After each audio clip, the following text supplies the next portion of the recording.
Siswa semuanya, selamat berjumpa. Kesempatan ini kita akan membahas tentang sensus penduduk.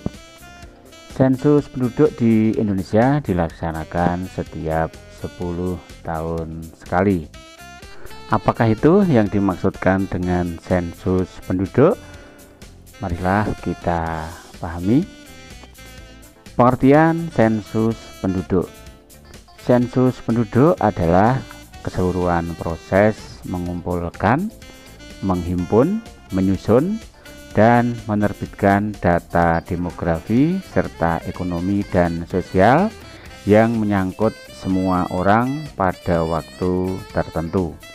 Sehingga data sensus yang dikumpulkan meliputi karakteristik demografi, ketenagakerjaan, dan sosial budaya. Karakteristik demografi yang dikumpulkan adalah mengenai kelahiran, kematian, dan migrasi, serta riwayat kelahiran dan kematian anak dari wanita pernah menikah. Data yang dihimpun pada bidang ketenagakerjaan mencakup lapangan usaha, jenis pekerjaan, dan status pekerjaan. Sedangkan data sosial budaya mencakup tingkat pendidikan, kondisi tempat tinggal, dan kegiatan penduduk lanjut usia atau lansia. Sensus penduduk memiliki tujuan. Apakah tujuannya? Sejalan dengan pengertiannya, tujuan sensus penduduk diantaranya: 1.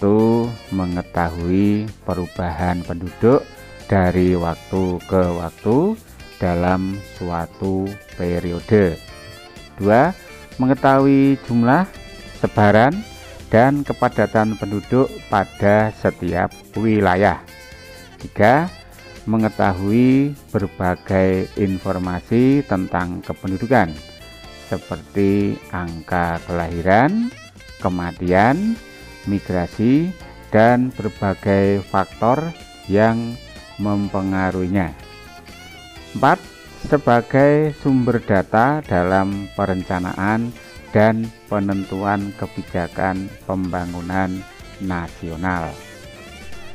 Sensus penduduk memiliki berbagai jenis. Jenis-jenis sensus penduduk tersebut adalah: pertama, berdasarkan tempat tinggal penduduk. Itu sensus dibedakan menjadi de facto, yaitu cara menghitung jumlah penduduk terhadap warga yang ditemukan pada saat pencacahan berlangsung, walaupun orang tersebut bukan warga asli pada wilayah yang sedang diadakan sensus. Berikutnya de jure, yaitu dilakukan dengan cara melakukan penghitungan terhadap warga penduduk asli dari daerah yang sedang dilakukan sensus.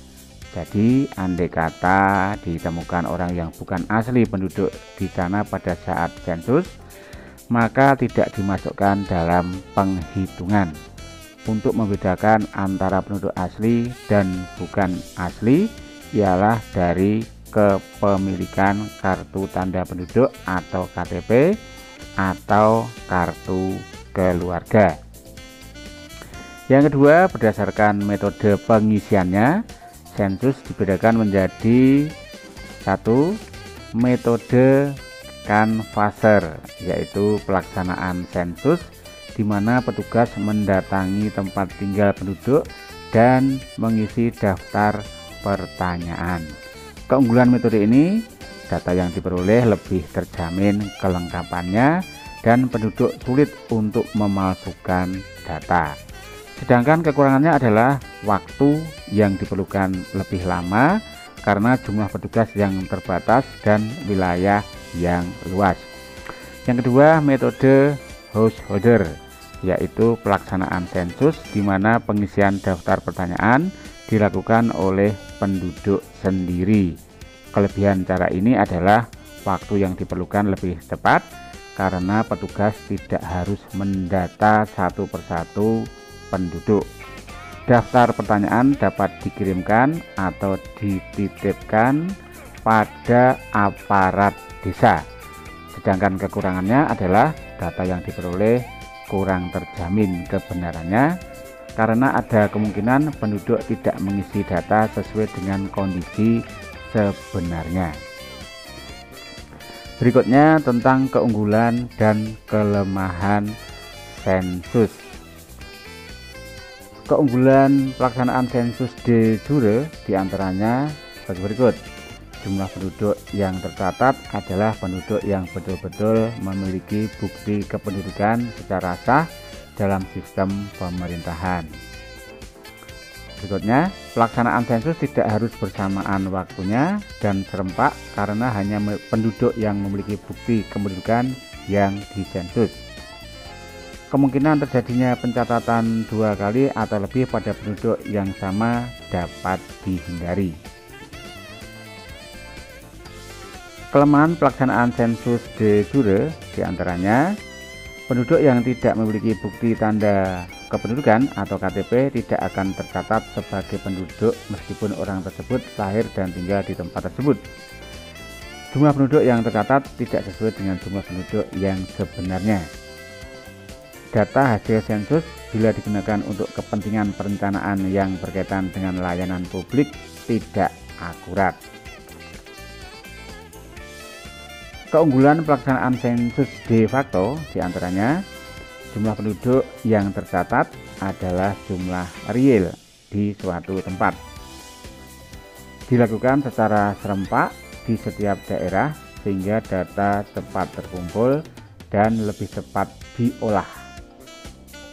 Data yang diperoleh dapat digunakan untuk kepentingan perencanaan yang berkaitan dengan layanan publik.